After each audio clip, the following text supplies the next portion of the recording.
So we'll get started with, let's say, this last bit in differential calculus, essentially differential equations, and you've had uh, a very basic exposure to differential equations right from the word go. Beginning of class 11, you've seen, essentially you've solved differential equations, just that you've not had a formal digression with differential equations. So this one would be then a formal digression with on differential equations. So to begin with, if I had to formally annotate what a differential equation is, what really is a differential equation? If I have to be sounding frivolous but making sense, then I would say a differential equation is really the essence of life. Everything that you see around yourself, every event of technology that you've witnessed, that you have felt, is really an outcome of the solution of a differential equation. It sums up the business of calculus. Formally, an equation that involves independent variables,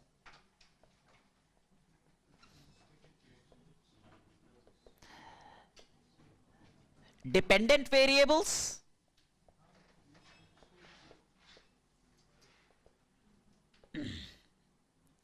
and derivatives of various orders.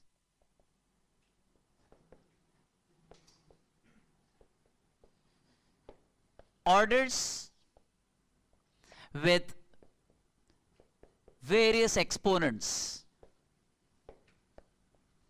or powers, exponents or powers. That's a differential equation. That's a differential equation.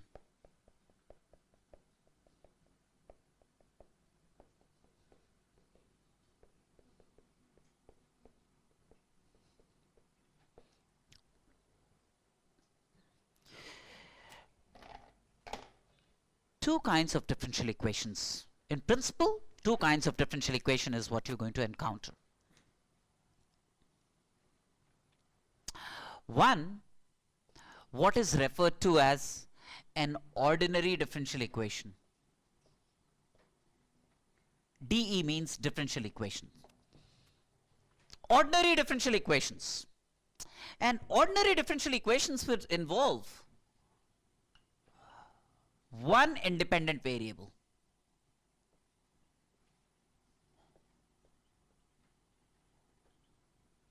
An ordinary differential equation would involve one independent variable, but could be many dependent variables. There could be more than one dependent variables, but one independent variable. An ordinary differential equation would involve one independent variable. For example, if I had dy dx plus x squared y equal to 0, for example. There is only one independent variable here, x. X is the independent variable, y is the dependent variable. So an ordinary differential equation is again the same bunch of things, but with one independent variable.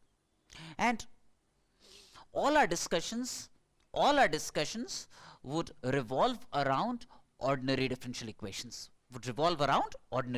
differential equations. But just a passing remark, down the line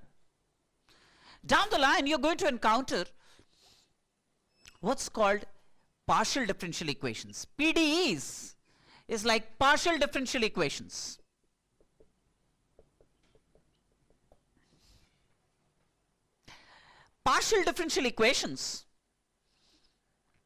Partial differential equations, please settle down, would involve more than one independent variable.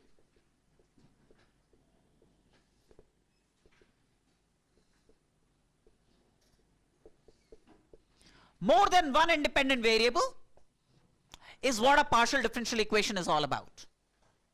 For example, I could have had dou 2u, dou x2, dou 2u, dou y2, dou 2u, dou z2 equal to 0, for example.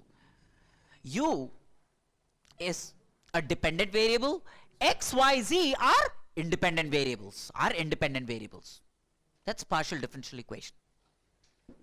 That's a partial differential equation. An example of a partial differential equation. In real life, trust me, the actual physical problems that you will see around yourself would be translated into partial differential equations. That's the knowledge of mathematics applied to converting a problem into its mathematical formation, Real life problems would involve generally more than one independent variable.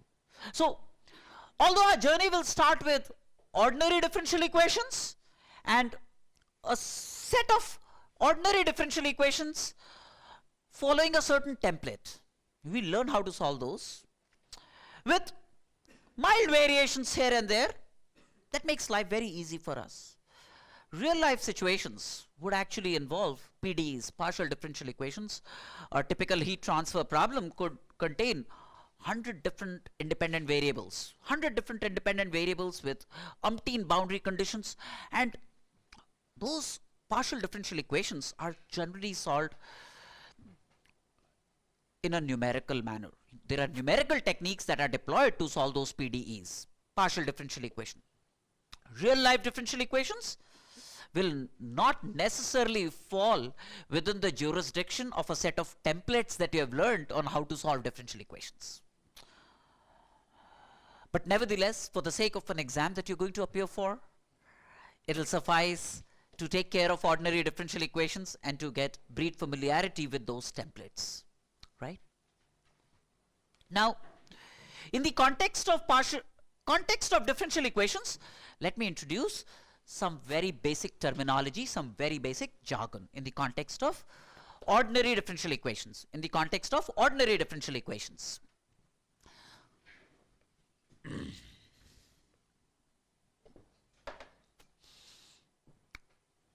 So, like I said, a differential equation would involve independent and dependent variables and derivatives of various orders. For example, look at this. This is a ordinary differential equation, right? And in this ordinary differential equation, the highest order of the derivative is 1, right? The highest order of the derivative is 1, right? Look at this differential equation. d2y dx2 plus m square y equal to 0, for example. In this case, the highest order of the derivative is 2. Look at this differential equation.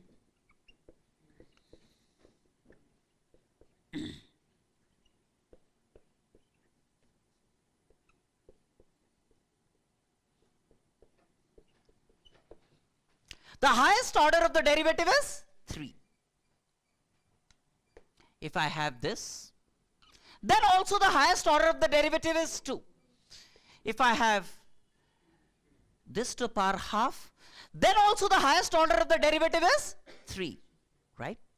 So, in a differential equation, the highest order derivative that you encounter,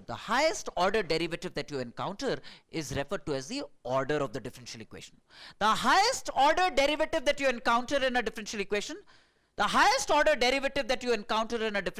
is the order of the differential equation. So, the order of this differential equation would be 1. The order O of this differential equation would be 2. The order of this differential equation would be 3. Yes or no? So, the highest order derivative that you encounter in a differential equation is the order of the differential equation. Yes or no? Right? Now, we have another terminology in context of differential equations, ordinary differential equations, that is called the degree of the differential equation. Degree of the differential equation.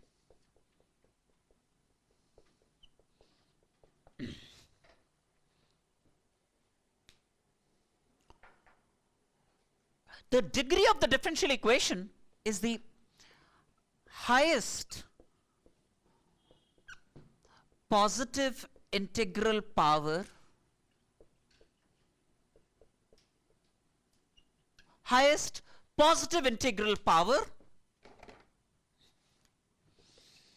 of the highest order derivative, highest integral power of the highest order derivative that appears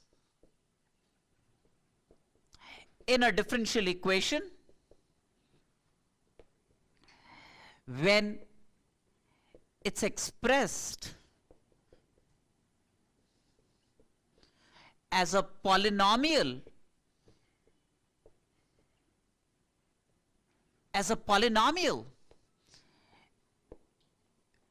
in derivatives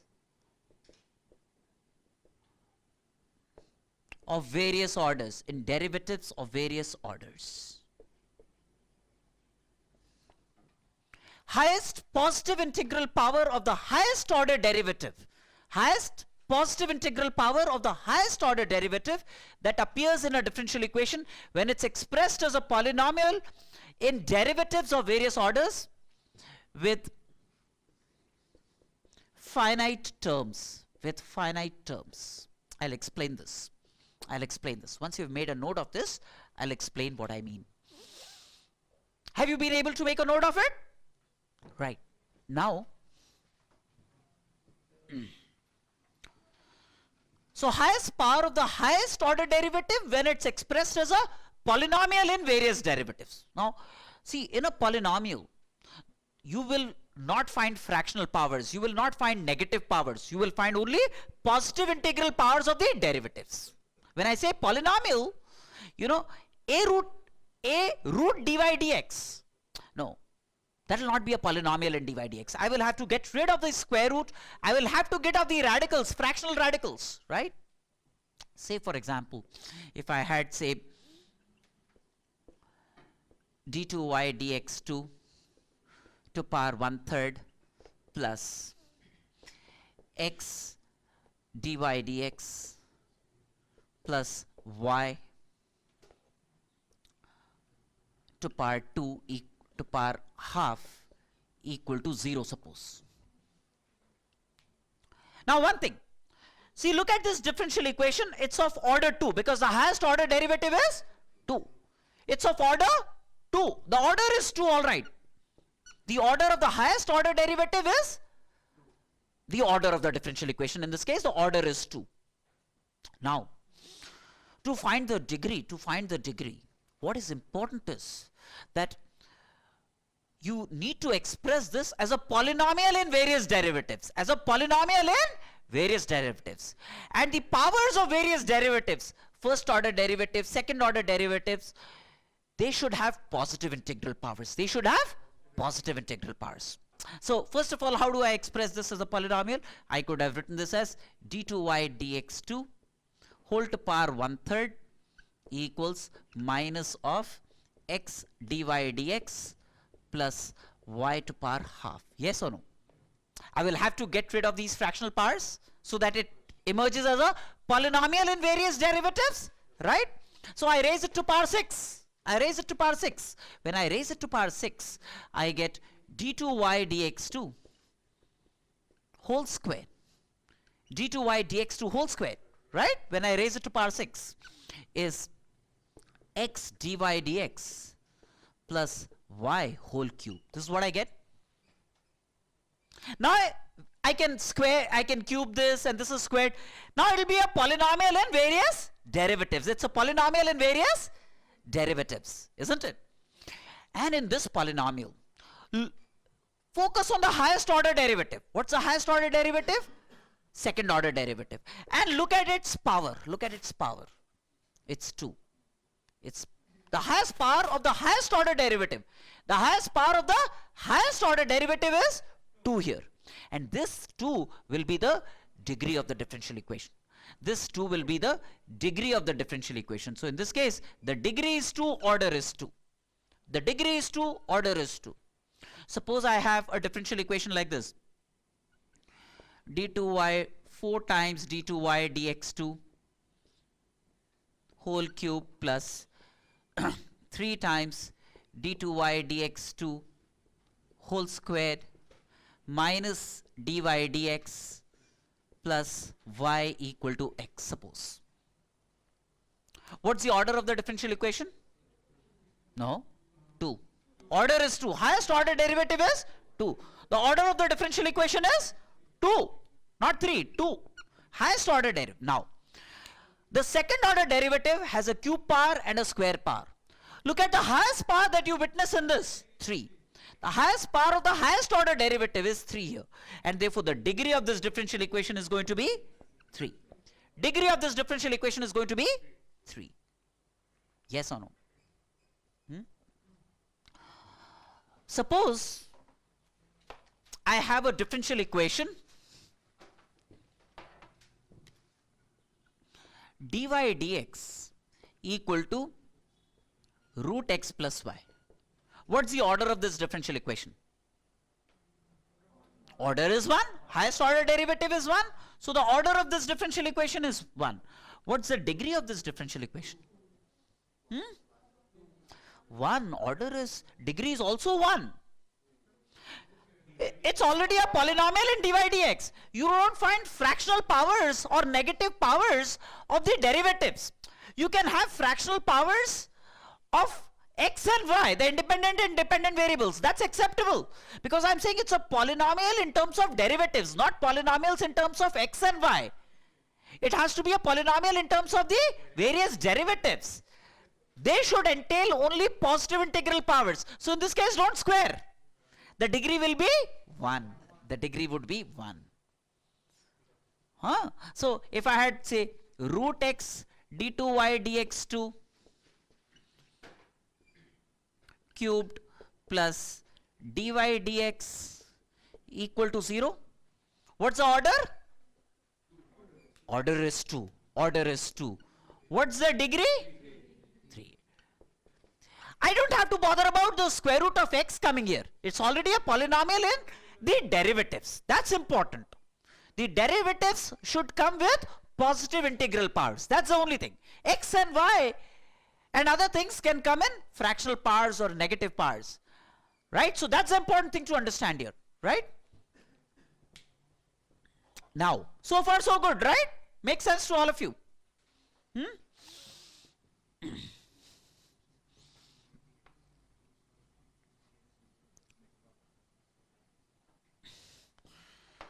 Now, the degree has a certain degree of criticality. Sometimes you may not be able to express, the differential equation in terms of a polynomial of various derivatives having finite terms. Polynomial of derivatives having finite terms. Sometimes that may not be possible. And if, as and when that's not possible, the differential equation is said to not have a degree. Then the degree of that differential equation is not defined. The order will always be defined, but the degree may sometimes not be defined. Let me tell you how. Let me give you some examples. Say x dy dx equal to log x, say 1 plus y dy dx. Look at this. X dy dx is log 1 plus y dy dx. The order is 1, all right. The highest order derivative is 1. But what's the degree? What's the degree? Can you express this as a polynomial in various derivatives? Or having finite terms? See, you can expand. Log 1 plus t you can expand as a polynomial, but it will not have finite number of terms. Isn't it? It will have infinity of terms. That's also important. Express it as a polynomial, but having finite number of terms. Having finite number of terms. So, in this case, the degree is not defined. In this case, the degree is not defined. Do you all understand this? Samajh mein aaya? Right? So, degree is undefined here. It's not just a polynomial. I can expand log 1 plus t, right? There is an expansion. But then it will have infinite terms. It will not have finite number of terms, right? Suppose I have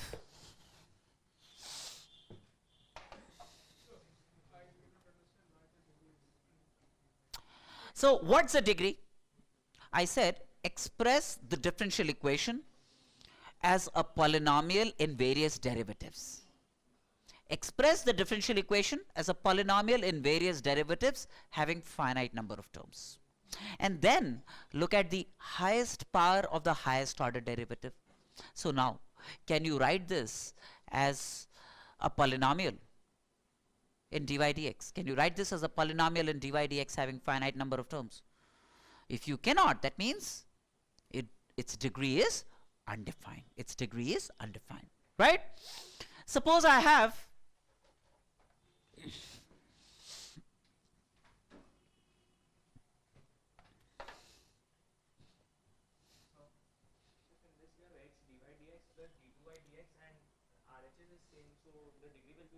किसका? Where d2y dx2? Huh? Plus d2y dx2. No. Suppose what he's saying is, what Divyan is saying is, suppose I had an additional term like this.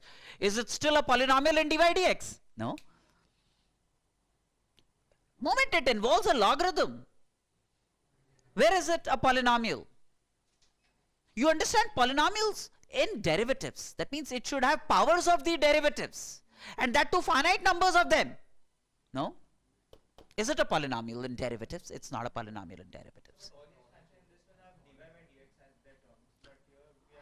Agreed. There are infinity of terms. It has to be a polynomial with finite number of terms. You should be able to express this as a polynomial of finite number of terms involving the derivatives, right? So no, the order will be 2, degree will still be undefined. Degree will still be undefined. Suppose I had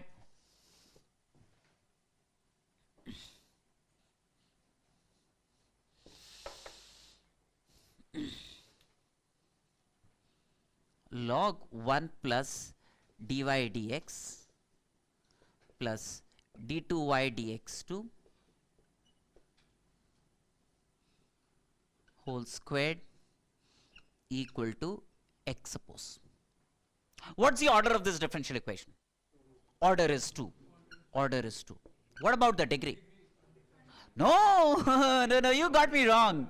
Look at this. This is 1 plus dy dx plus d2y dx2 whole squared is e power x. It's a polynomial in derivatives. It's a polynomial in derivatives. It need not be a polynomial in x and y. It has to be a polynomial in derivatives, which it is. So in this case, the degree is 2. Order is 2, degree is 2. Do you understand the finesse here? Right? The degree is 2. The degree is 2, order is 2. Right? If this is the case, then this must be e power x. It's a polynomial in derivatives having finite number of terms, isn't it? It need not be a polynomial in x and y. See, e power x is not a polynomial in x. Agreed? That's all right. It has to be a polynomial. For you to be able to find out the degree, you should be able to express this as a polynomial in various derivatives.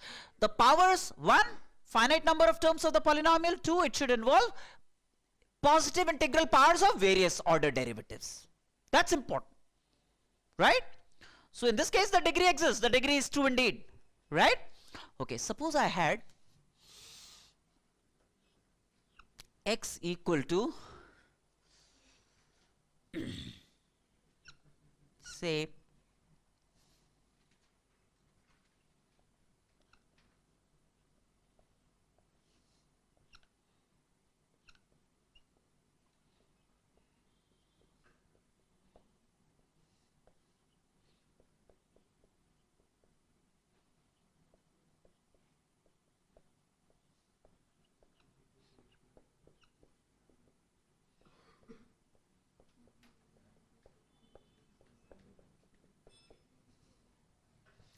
what's the order of this differential equation? Order is not an issue. Highest order derivative is 1, order is 1. What about the degree? Infinity of terms. Huh? This is sine dyx, isn't it? Sine dy dx, isn't it? That's what it is. T minus t cube by 3 factorial plus t to power 5 by 5 factorial is sine t. That's x. Now I could write this as sine inverse x equal to dy dx. Now it's a polynomial in dy dx, yes or no? So the degree is 1. Degree is 1. Degree is 1. Yes or no? Right? Just because, you know, they fooled you by giving you infinity of terms, you fell in the trap of claiming that it's not. It doesn't have a degree. Indeed it has. Right? Right? Suppose I had, now of course you'll find it easy.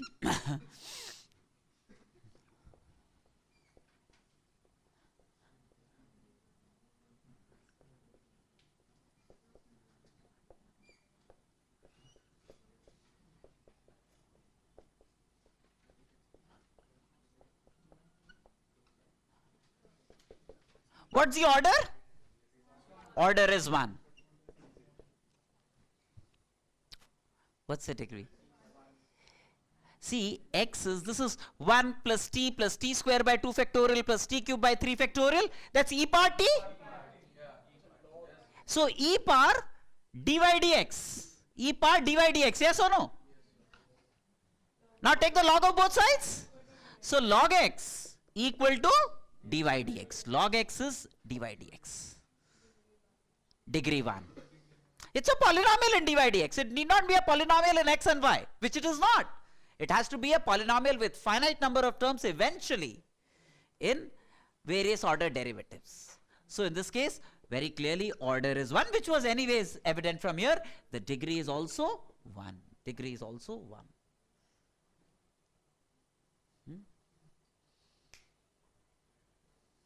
Right? Now,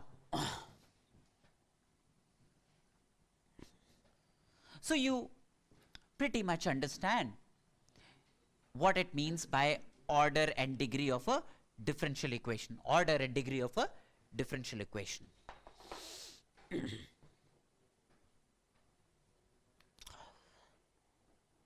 Now, when I say dy dx equal to x, it's a differential equation. It's a differential equation, right? What's the order of this differential equation? 1, right? The order of this differential equation is 1. Now, I could have written this as dy equal to x dx, right? And when I integrate both sides, y equal to x square by 2 plus c, where what is c? C is an arbitrary constant. C is an arbitrary constant. C is an arbitrary constant, right? And this is the solution to this differential equation. This is the solution to the differential equation. And the solution to the differential equation, no matter what order, what degree, the solution to the differential equation is sometimes also referred to as the primitive of the differential equation, is also referred to as the primitive of the differential equation. The solution to the differential equation is sometimes also referred to as the primitive of the differential equation. So the primitive of this differential equation is this, right? Where c is an arbitrary constant. Now what is it that you have got out of it? You've got a family of curves. You've got a family of curves. Because c is arbitrary. C is not a fixed constant. C is an arbitrary constant. You can toy around with c. Assign any number of values to c. You get a family of curves. And all this entire family of curves is bonded by a common property. This family of curves is bonded by a common property. What's the common property? This is the common property of this family. So a differential equation is also a common property of a family of curves. You realize that no matter what c is, all these differential equations, all these curves subscribe to this one property, one condition, right?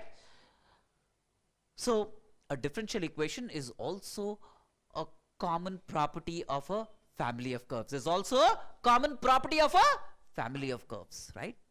Now, this is a differential equation of order 1. How many arbitrary constants have featured in its primitive or its solution? 1. Do you realize that? One arbitrary constant has featured in the solution of a differential equation of order 1. In a important thing to understand. One arbitrary constant has featured in a differential equation of order 1. Clear? Let me look at a differential equation of order 2. Let me look at a differential equation of order 2, for example. Something that we can solve without formal knowledge of differential equation. Just to get through what I'm trying to convey. d2y dx2 suppose is x. It's a differential equation of order 2. Yes or no? It's a differential equation of order 2.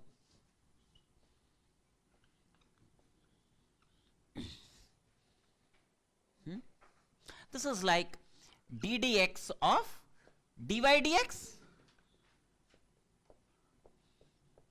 equal to x. Yes or no? This is like saying d of dy dx equal to x dx. d of dy dx is x dx. Now if I integrate both sides, integral of dt will be t, integral of dt will be t. So this will be dy dx on the left hand side, and then this is going to be x square by 2 plus c1. c1 is an arbitrary constant. c1 is an arbitrary constant. This is still not the solution to the differential equation, right? Then I do the following. dy, then when I transpose dx on the other side, it will be like x cubed by 6 plus c1x plus c2. That will be y. That will be y, the solution to the primitive or the solution to the differential equation of order 2. This was the differential equation of order 2. How many arbitrary constants have appeared? 2. In a differential equation of order 2, 2 arbitrary constants have appeared. In a differential equation of order 1, 1 arbitrary constant will appear. Similarly, if you had a differential equation of order 3, in its solution there will be 3 arbitrary constants, right? In a differential equation of order n, there will be n arbitrary constants. The cardinality is that in a differential equation of order n, the solution must contain exactly n arbitrary constants. N arbitrary constants. Exactly n arbitrary constants. In the solution to a differential equation of order n, it must have exactly n arbitrary constants. It must have exactly n arbitrary constants, right?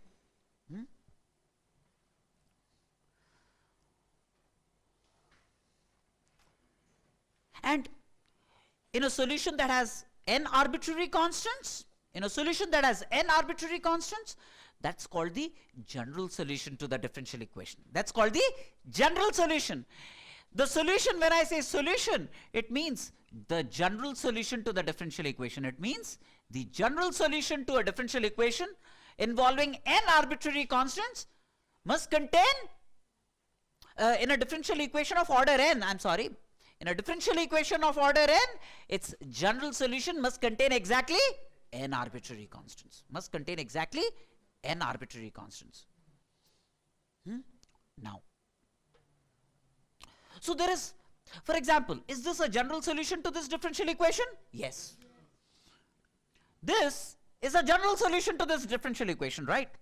Now, if I assign a specific value to c, for example, say I take c equal to 1, for example. This is not a general solution to this differential equation. This is a particular solution. It's called a particular solution. Assigning specific values to the arbitrary constants. Assigning specific values to the arbitrary constants will give us particular solutions. That will give us particular solutions. This is not a general solution. This is a particular solution. In this case, I can say C1 is 2 and C2 is minus 1, for example. That will not give me the general solution. It will give me a particular solution. When I assign specific values to arbitrary constants, I don't get general solutions. I get particular solutions to the differential equation.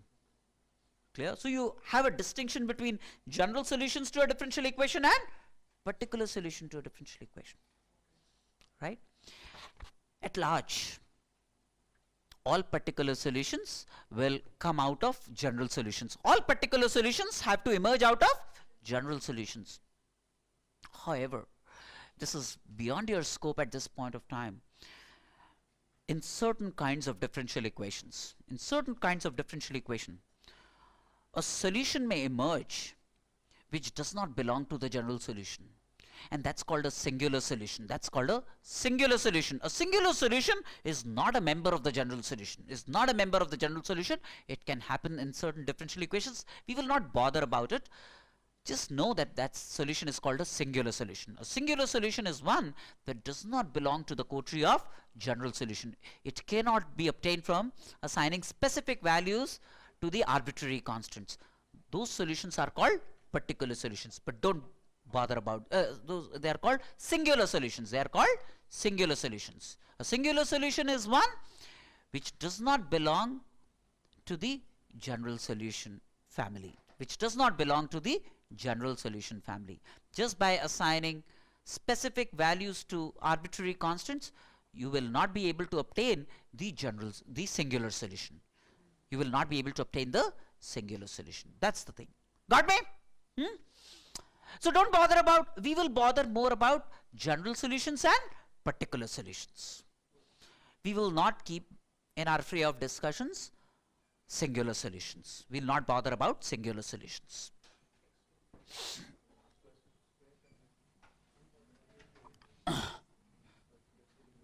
So far so good, right?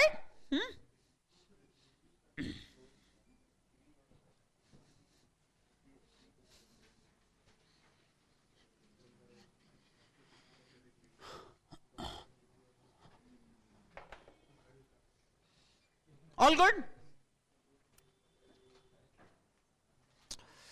Now,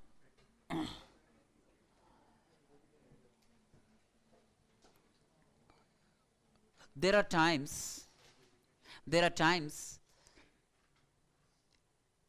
when you have knowledge of the solution, the general solution, right? You have knowledge of the solution and you want to obtain the differential equation of which this was the solution, because the differential equation is a common property. It's a common property of the set of general solutions, right? It's a common property. So sometimes we go from the solution to the differential equation. If the solution contains one arbitrary constant, the corresponding differential equation that we want to obtain must be of order 1.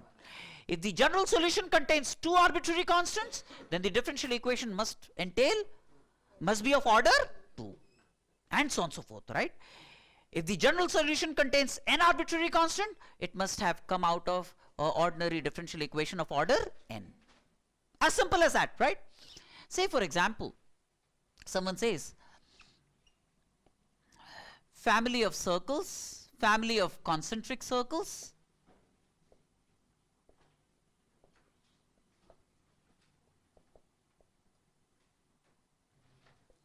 of varying radius. Say these circles are centered at the origin. A circle centered at the origin and having radius a would be what? X square plus y squared is a squared, where a is not a constant, is not a fixed constant, it's a arbitrary constant, it's an arbitrary constant. So this is, if a is a parameter, then this is family of circles, family of curves. This is family of curves. This is family of concentric circles, a family of curves. I want to obtain the differential equation. So when in a differential equation, these arbitrary constants will not feature. That means, how do you obtain a differential equation? By eliminating the arbitrary constant, right? So what we need to do is, we need to eliminate arbitrary constants. eliminate arbitrary constants from the solution. Now, so for sure, you know, if you have to eliminate arbitrary constant, there is only one arbitrary constant. There is only one arbitrary constant. So the order must be 1. That means you need to differentiate only once. That means you need to differentiate only once, because the order of the corresponding differential equation of which this is a solution must be 1. So you don't have to differentiate more than once. Yes or no? Say, let me differentiate once with respect to x. So 2x plus 2y dy dx is 0. That's my differential equation. That's my differential equation. X plus y dy dx is 0. That's my differential equation. That's my differential equation. No, no. A is not a function of x or y. It only represents a family, isn't it? Right? Yes or no? So, suppose I had a curve y equal to mx plus c, where c is a fixed constant. Say c is a fixed constant. A fixed constant will not determine the order of the differential equation, right? An arbitrary constant will determine the order of, and m is an arbitrary constant. M is an arbitrary constant. What's the, so only one arbitrary constant? So the differential equation, corresponding differential equation must be of order 1. The corresponding differential equation must be of order 1. And to obtain that, I must eliminate the arbitrary constant. I must get rid of the arbitrary constant. I don't bother about the fixed constant. Just to see, if it's a fixed constant, say it could be 4, for example. Say it could be 4, for example. Since it's a fixed constant, let me assign it a certain value. M is an arbitrary constant. M is an arbitrary constant. I want to obtain the differential equation which represents this family of curves, this family of lines, right? So I need to only differentiate once because it's of order 1. So that's like m, dy dx is m. Now I need to eliminate m. M can be written as y minus 4 by x. M can be written as y minus 4 by x. So this is like y minus 4 by x. So x dy dx equal to y minus 4. That's my differential equation of order 1. Whose solution is this? Whose solution is this? Yes or no? Huh? All of you understand this? Suppose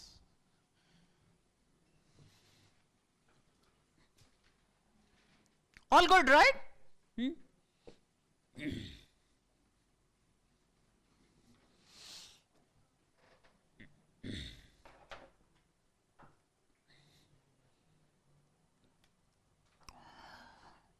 Suppose I had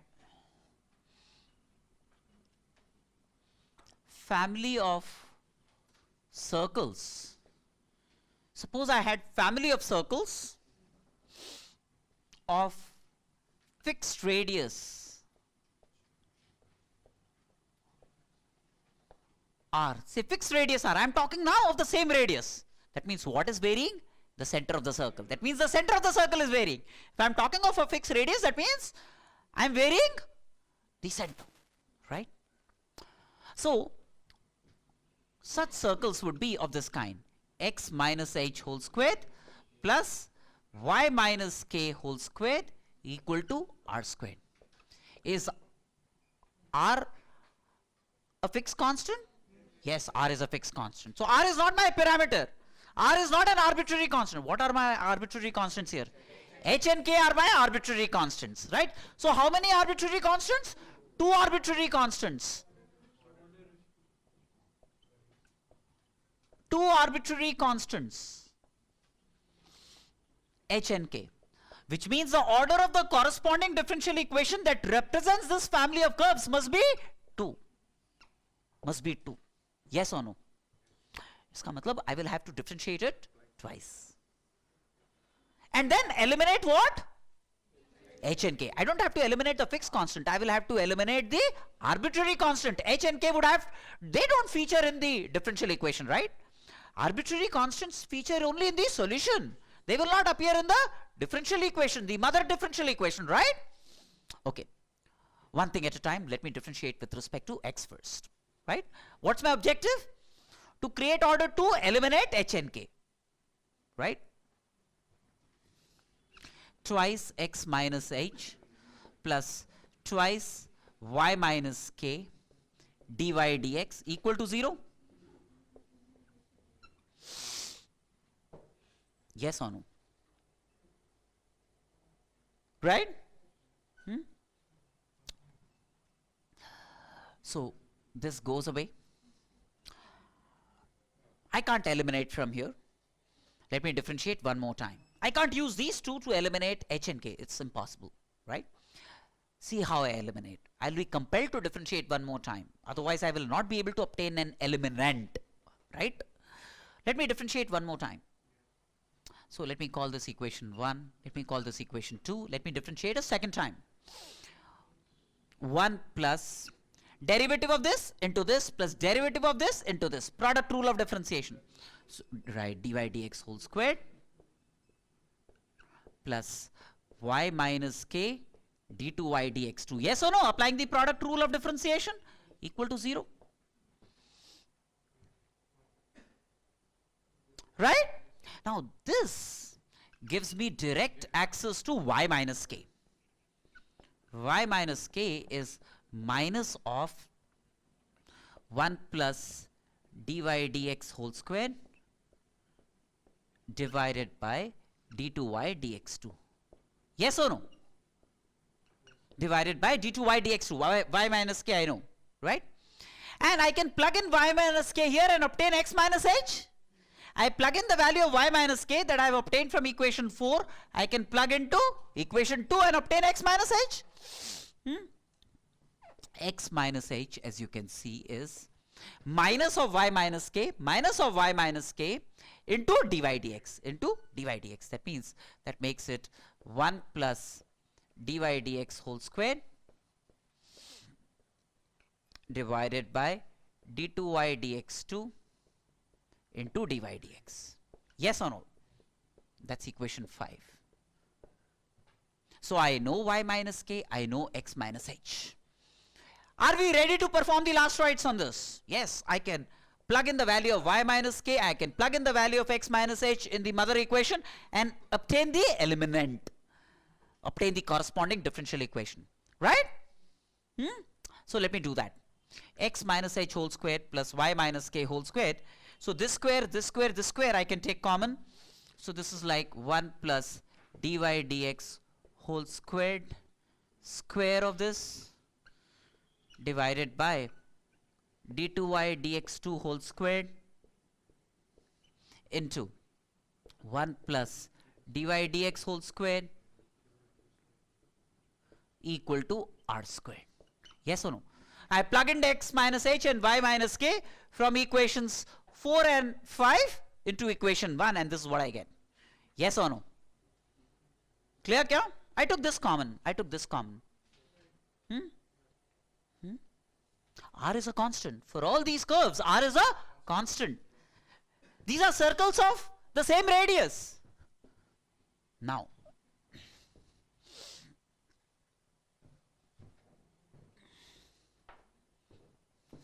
so I get R squared, square of the radius of this family of circles, is 1 plus dy dx whole squared and then cube of this divided by d2y dx2 whole square. Very clearly, it's a differential equation of order 2. Isn't it? It's a differential equation of order 2 for a given r, right? This will give me the radius and this is a constant. That means for any circle, if you take this ratio, it will be a constant and it will represent the square of the radius of that circle. And if you take the square root of now one thing, If you take the square root, r is a positive number. If you took the square root, you get this as 1 plus dy dx whole squared to power 3 by 2 divided by mod of d2y dx2, which is also called the radius of curvature of the curve, which is also called radius of curvature of a curve. Now, in a circle, this will be a constant equal to r. In any other curve, this ratio will depend on x, will depend on x and y, and then it will be different for different points on other curves.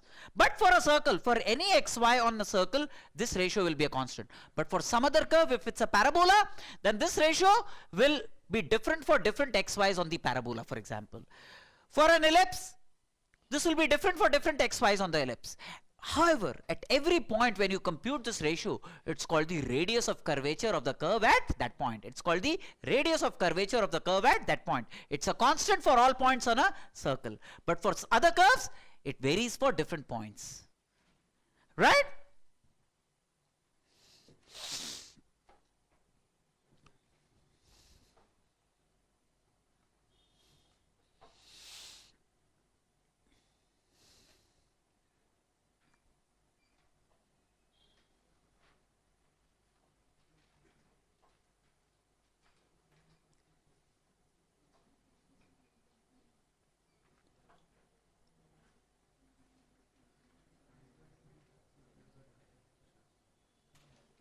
I mean, you know, given the solution, why did I do this?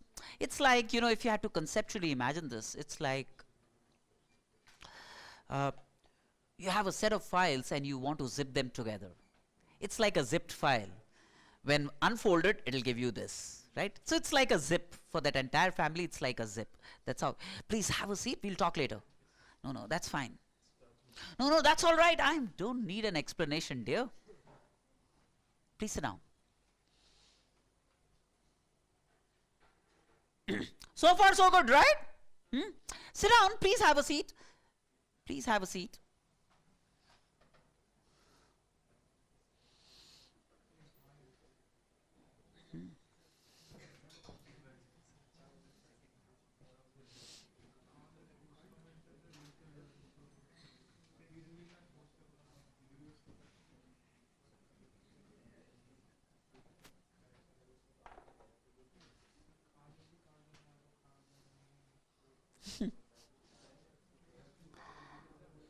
Now, suppose I had a curve like this. Y is family of curves, a e power x plus b e power minus x, say. A e power x, where a and b are arbitrary constants. A and b are arbitrary constants.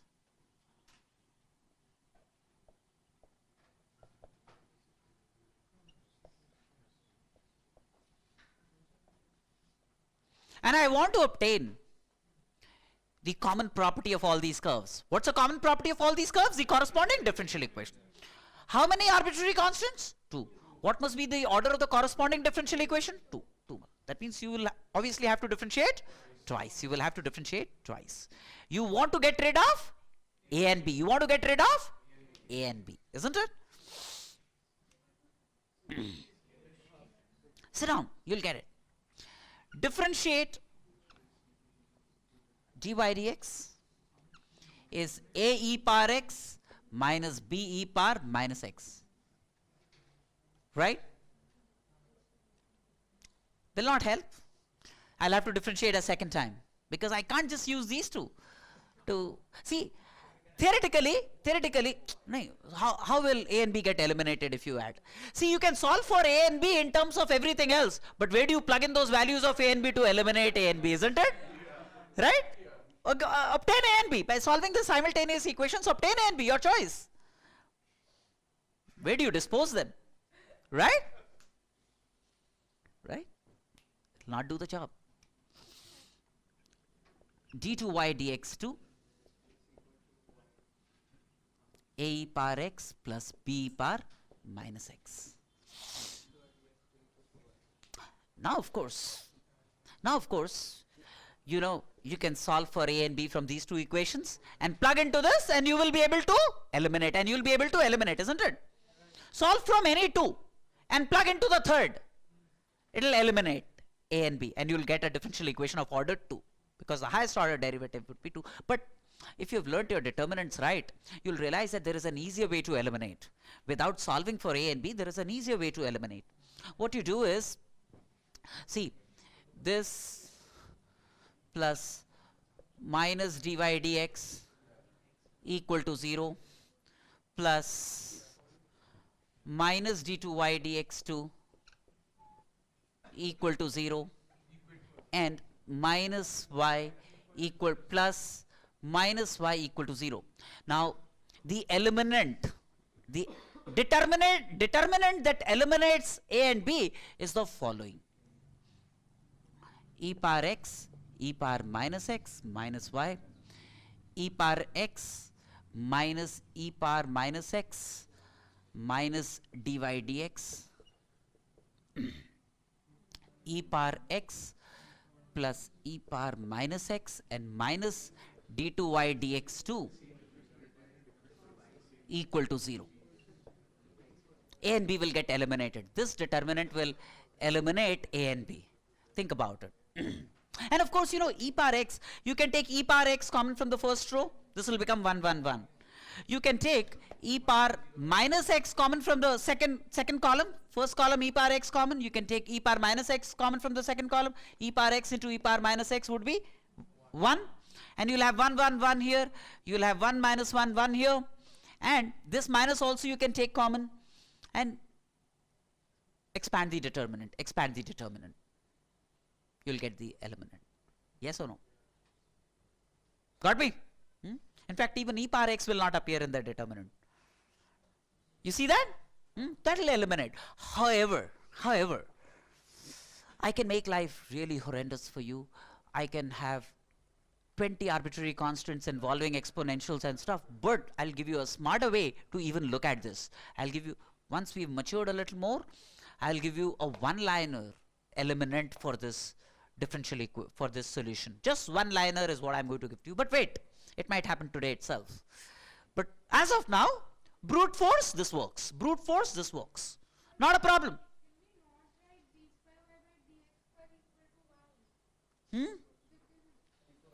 So in this case, yes, you're right. In this case, it does work. D square y. Yes, in this case, that's the solution. That's the solution. But see, what happens is, if I had, say, e power 2x and e power minus 4x, it will not work, for example. In this case, it worked because of the choice of numbers. But otherwise, that elimination will not work. You're right. Good observation. Good observation. d2y dx2 equal to y is the solution. Very good. Very good. Now, let me then take you to the core of things.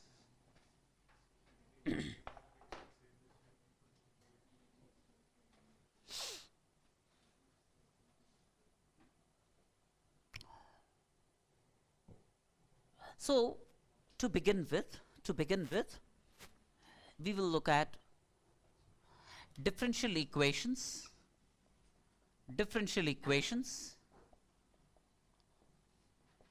of order 1 and degree 1. Let me look at some common kinds of differential equations of order 1 and degree 1.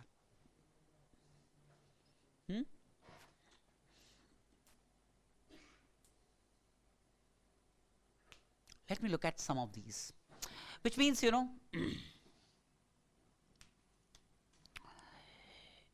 if I have, say, m a function of x and y, m is a function of x and y, dx, plus n a function of x and y, dy, equal to 0.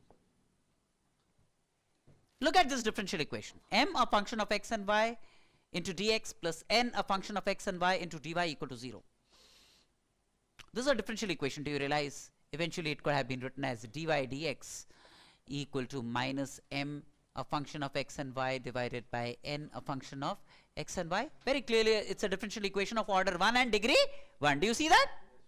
It could be written like this. right? It's a differential equation of order 1 and degree 1. Now, the simplest version of this differential equation is, when eventually this m is a function of x alone and this n is a function of y alone. That's the simplest case, right? Case 1, when m is a function of x alone and n is a function of y alone. M is a function of x alone and n is a function of y alone. Say for example, I have x into x plus 1 dx plus sine y dy equal to 0. Right? Look at this. This is a function of x alone, this is a function of y alone. Right? And you can directly integrate both sides. So when you integrate this, you get x square. When you integrate, you get x cubed by 3.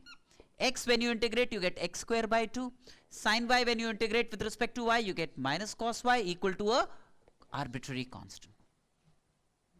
Arbitrary constant. That's a solution to this differential equation, right? Or say we could have had, say, y into x plus 1 dx plus x squared into y plus 1 dy equal to 0. Does it belong to that category? I can force it to come to that category. Because if I divide by x square y both sides, if I divide by x square y throughout, then I'll have an x square here and I'll have a y there. I can bring it to a form where this becomes a function of x alone and this becomes a function of y alone on dividing by x square y throughout. Yes or no? And now it belongs to the category in which m a function of x alone, n a function of y alone. And I can integrate both sides and that equal to a constant. That will be my solution to this differential equation of order 1. Right? No major effort is required. No major effort is required. Right? And you have solved such differential equations. So in this differential equations, the two variables x and y could be separated at birth. Could be separated at birth. Such differential equations are commonly referred to as differential equations with variables separable. Variables separable. This form is variables separable.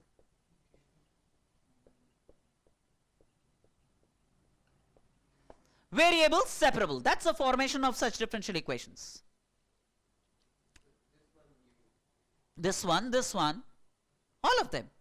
M, eventually it could be written in a manner that this is a function of x alone and this is a function of y alone. Right? If I had, say,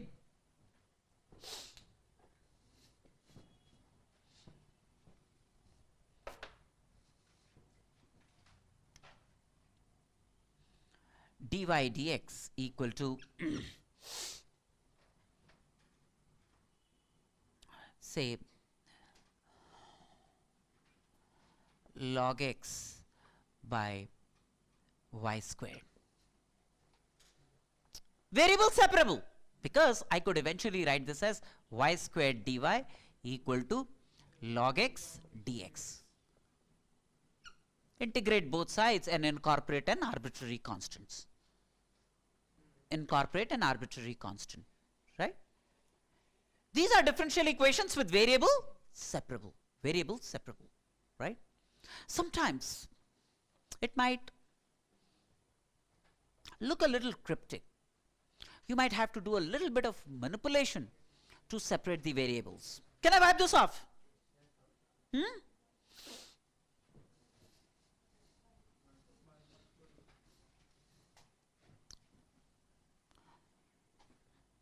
For example, you could have had a differential equation dy dx, which is a function of ax plus b, by, ax plus b. It's a function of ax plus by. Suppose I have a differential equation which is a function of ax plus by, right?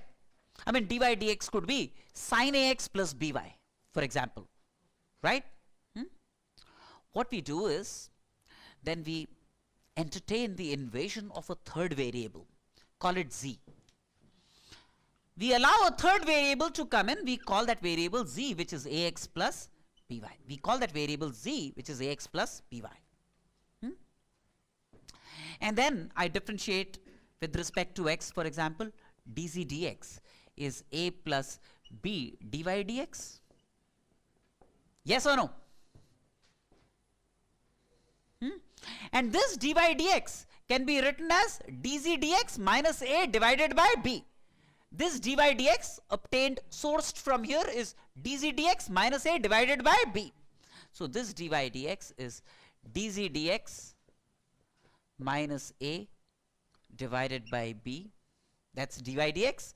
That's equal to f of z. That's f of z. Now check this out. This is like dz dx is a plus bfz, a plus bfz, and variables are separable. Now the two new variables are z and x. Instead of x and y, z and x, and they are separable because this could have been written as dz by a plus bfz equal to a dx. And I can integrate both sides depending on what fz is. I can integrate both sides depending on what fz is, get an arbitrary constant, and wherever z appears, that z I can then replace by, at the end I can replace by ax plus b, and that will be my solution to the differential equation. So this also belongs to the category of variables separable. Variables separable. Why not? See, I have a differential equation of this kind. And I want to separate the variables. I claim that variables can be separated here. So I replace ax plus by by z. So what is dz dx? A plus b dy dx. Now this dy dx I replace by dz dx minus a divided by b. Right? That's fz. Cross multiply, add a to the right hand side. So dz dx is bfz plus a. And then dz divided by a plus fz is dx on the right hand side. Is not a. This a is unnecessary. I'm so sorry. This a was not there. It will be simply dx. This a was not there. Goof up. Right? I can integrate and I can obtain z and x. And eventually that z that I have obtained can be written as ax plus by. Right? I mean, if you had a differential equation of this kind, for example, dy dx is, say, root 2x plus 3y. You know, you can take 2x plus 3y as z like you did here and do the needful. Suppose you had a differential equation dy dx equal to e power x plus y, for example. It's a function of ax plus by. Say, you can take x plus y equal to z and do exactly what we did here. Right? So this is a story of differential equations with variables separable, and by this time you have had enough exposure to differential equations of this character. Right? Now, all good so far, right?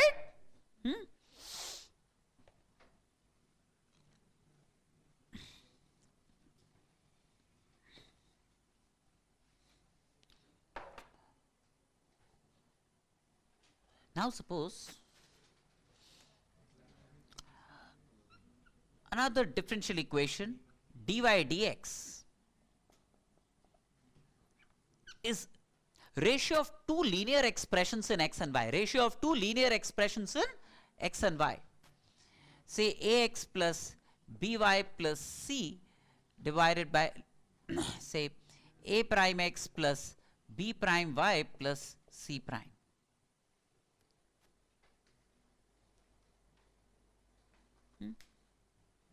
Where this equal to 0 will represent a straight line and this equal to 0 will represent another straight line. Let me assume that the two lines are not parallel. I mean, isn't it? Ax plus by plus c equal to 0 is a straight line. And a prime x plus b prime y plus c prime equal to 0 is another straight line, and assume that these lines are not parallel. Mentally, nobody tells you that these are straight lines, but imagine that if this equal to 0 was a straight line and this equal to 0 was another straight line, I'm looking at a case where the two lines are not parallel. I'm looking at a case where the two lines are not parallel. That means I'm looking at a case where a by a prime is not equal to b by b prime. Is not equal to b by b prime. The two lines are not parallel. The two lines are not parallel. Right? How does one solve this kind of a differential equation? Right? Now, this differential equation is, so if these lines are not parallel, they intersect at a point. If these two lines are not parallel, they will intersect at a point, yes or no? And they intersect at a point P. These two lines, imagine them to be lines, they will intersect at a point H comma K. If they are not parallel, they will intersect at a point H comma K, where H comma K will satisfy this equation and H comma K will also satisfy this equation. Such is my H comma K, the intersection of these two lines, the intersection of these two lines. And that's going to be AH plus BK plus C equal to 0 and A prime H plus B prime K plus C prime equal to 0. And I can solve for H and K. I can solve for H and K, the point of intersection of these two lines, using these two simultaneous equations. So I have knowledge of H and K. So I'm talking of a differential equation which is like ratio of two linear expressions in X and Y, where this equal to 0 a line and this equal to 0 another line are not parallel lines. So these lines intersect at H comma K, and I can obtain the value of H comma K on that premise. These numbers H, K are known to me then. Right? And now I create a transformation. From small xy, I move to, let's say, what I refer to as capital X, capital Y, as follows. From small xy, which features in this differential equation, I'll create a new differential equation in terms of capital X and capital Y. Using this, small x equal to capital X plus H and small y equal to capital Y plus K. This is the transformation that I'll use. This shifting of origin, precisely shifting of origin, to bring it in a known format, to bring it to a known format. That's my objective. So then, very clearly, d of small x will be d of capital X, isn't it? And d of small y will be d of capital Y. So d small y, d small x is the same as d capital Y, d capital X, yes or no? So the left hand, so everything I'm going to write in terms of capital X, capital Y in this differential equation. So the left hand side would become d of capital Y, d of capital X, yes? So the left hand side becomes d capital Y, d capital X. That's the left hand side, right? And that's equal to a times capital X plus H plus b times capital Y plus K plus C divided by a prime times capital X plus H, b prime times capital Y plus K plus C prime is what this will become. Yes or no?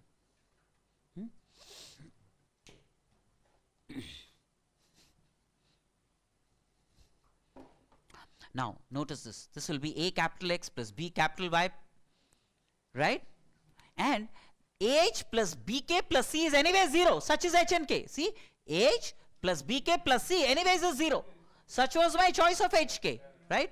Similarly, A prime H plus B prime K plus C prime, that also is 0. Right? Yes or no? So the differential equation becomes dx equal to a times capital X plus b times capital Y divided by a prime times capital X plus b prime times capital Y. Yes or no? Now, what really happens is, you could have divided both sides by both numerator denominator by capital X, When you do that, this will become a plus b y by x and a prime plus b prime capital Y by capital X. That's my dy dx. Yes or no? Right? And take y by x as some v. Y by x as some v. The whole right hand side is a function of y by x. The whole right hand side, the entire right hand side is a function of y by x. Do you realize that? It's a function of y by x. And if the right hand side becomes it's pure function of y by x alone, then such a equation is called a homogeneous equation. This is one example of a homogeneous equation. This is an example of a homogeneous equation where this is purely a function of y by x. Do you see that? It's purely a function of y by x. dy dx is purely a function of y by x. In fact, you could have had a differential equation of this kind also, where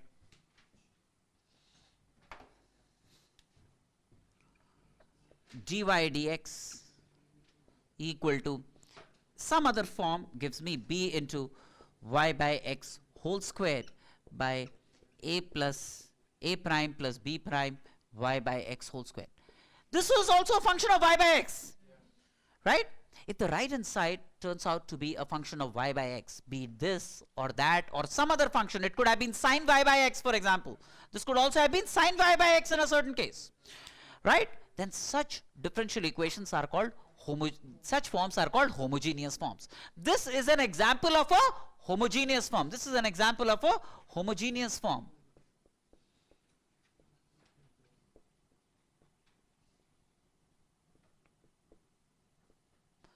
Example of a homogeneous form. No. In this case, this is an example which gets reduced to a homogeneous form. Homogeneous form is, this is an example of a homogeneous form. It can be anything. So I could have had, say for example, I could have had say dy dx as x cubed into x plus x squared y squared, say y to power y say y divided by, I could have had say x squared y squared plus xy cubed, say for example, something like this. Now I claim that this could be reduced to a homogeneous form. How? See, when is an expression homogeneous? An expression is homogeneous if the sum of the powers of x and y is the same in all terms.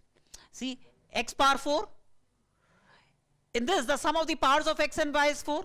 X cube y, sum of the powers of x and y is 4. This is a homogeneous expression of degree 4. This is a homogeneous expression of degree 4. What about this? Sum of the powers of x and y is 4. Sum of the powers of x and y is 4. This is also a homogeneous expression of degree 4. Both numerator denominators are homogeneous expressions of the same degree, When numerator denominator are homogeneous forms of the same degree, then I claim that the right hand side can be written purely in terms of y by x. How? Suppose I divide both numerator denominator by x power 4. Suppose I divide numerator denominator both by x power 4. What do I get? 1 plus y by x, right, divided by y by x whole squared plus y by x whole cube. This is what I get when I divide numerator denominator both by x power 4. This is what happens if numerator denominator are both homogeneous expressions of the same degree, then at all times the expression can be written purely as a function of y by x. That form of the differential equation is called a homogeneous form, and this form eventually can reduce to a homogeneous form. This form can eventually reduce to a homogeneous form with the transformation that I suggested. Yes or no? Do you all understand that? Now, what to do with this? Very simple. Every time you have a homogeneous form, you take y by x as v. You take y by x as some v, or y equal to vx. That's the substitution that works. Y by x equal to v or y equal to vx. Capital Y in this case, because capital Y equal to Vx, right?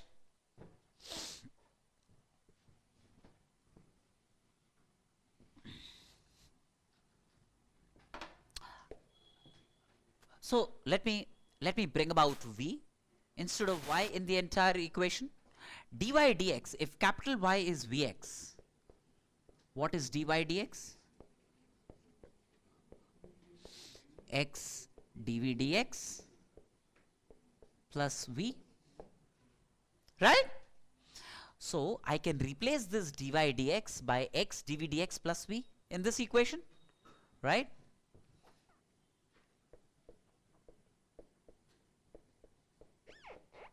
Equal to a plus bv plus a divided by a prime plus b prime v prime. Yes or no?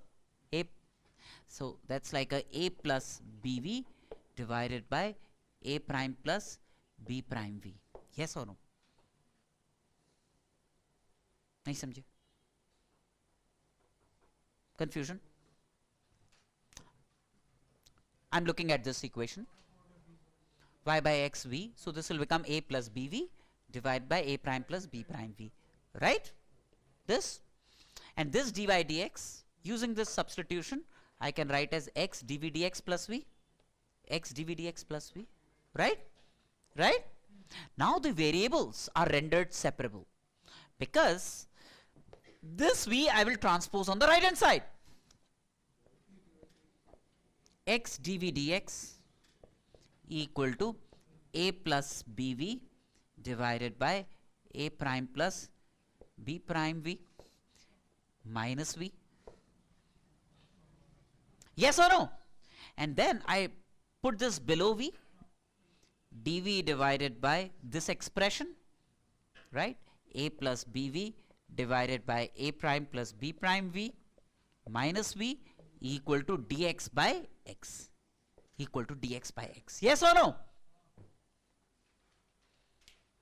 I can integrate this, integrate both sides, and I can obtain v as a function of x. I can obtain v as a function of x. And once I have obtained v as a function of x, then eventually at the very end I will replace v by y by x and get y as a function of x. Yes or no? So that's the solution to a differential equation in which the numerator and denominators are lines that are not parallel, Yes or no? Got me?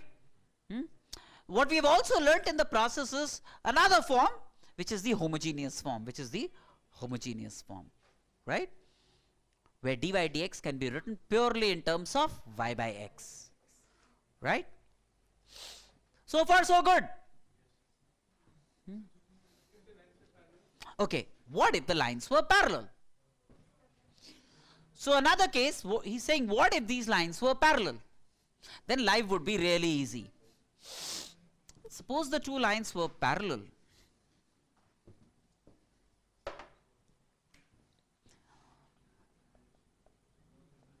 Dy dx equal to, say, ax plus by plus c divided by, say, m times ax plus by plus c prime, say. These are parallel lines, isn't it? These two lines are parallel. Do you see that? All that you, so it's a function of ax plus by. It's a function of ax plus by, isn't it? And when it's a function of ax plus by, what do? Take ax plus by equal to z, isn't it? We've done this. Take ax plus by equal to z and then carry it on to the very end, like we did earlier. Dy dx is a function of ax plus by. If the two lines are parallel, this is what you do.